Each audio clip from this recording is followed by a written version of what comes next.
So you were allergic to garlic. Imagine this, you're just chilling in the Middle Ages, doing your thing.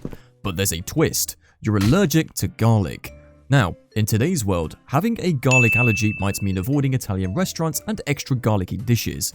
But back then, oh boy, it was a whole different story.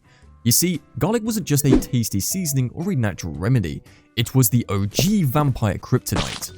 So, when people caught wind of your garlic allergy, they didn't just see a harmless sneeze or an itchy rash, they saw a walking, talking garlic-avoiding vampire.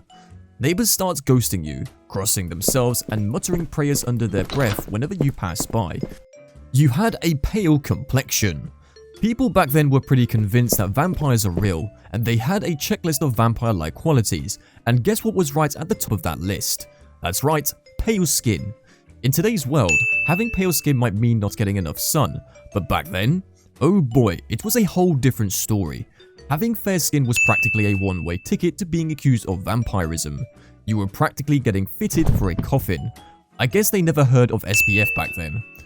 So here you are, just minding your own business with your complexion, and suddenly everyone is eyeing you like you're about to start auditioning for the role of Dracula.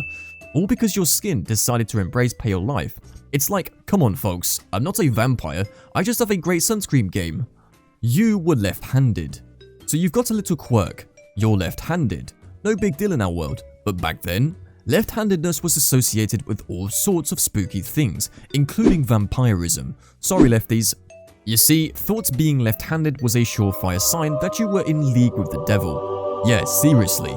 They thought lefties were up to no good, like they were channeling Satan himself or something. Every time you started puffing that grass with your left hand, people would freak out like you were about to summon a demon or start casting spells. Watch out, it's a lefty. Who needs a cape and fangs when you've got a perfectly good left hand, right? It's like, sorry folks, I'm not summoning demons, I'm just trying to smoke my grass. You preferred the nightlife. The modern world, where being a bit of a loner and enjoying the nightlife while puffing some grass on the rooftop solo just means you're either introverted or a certified night owl. But back in the Middle Ages, it was like waving a giant "I'm a vampire" flag. Being a loner who liked to wander around after dark? Well, that was practically a one-way ticket to vampirismville.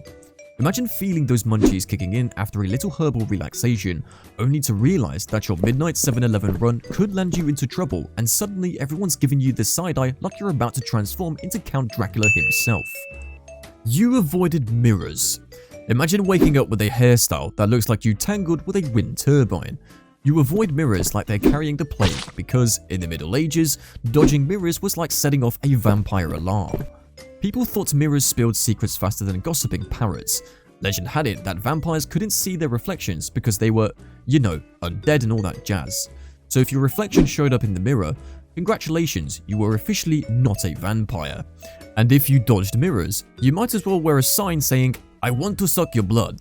You had a fondness for bats. So imagine you, this walking bat encyclopedia, trying to drop some bat knowledge at a medieval gathering. It's like you're trying to explain TikTok trends to a bunch of monks. In our world today, being into bats might just mean you're into wildlife or you're a fan of Batman. But back then, they thought they were like mystical messengers or something.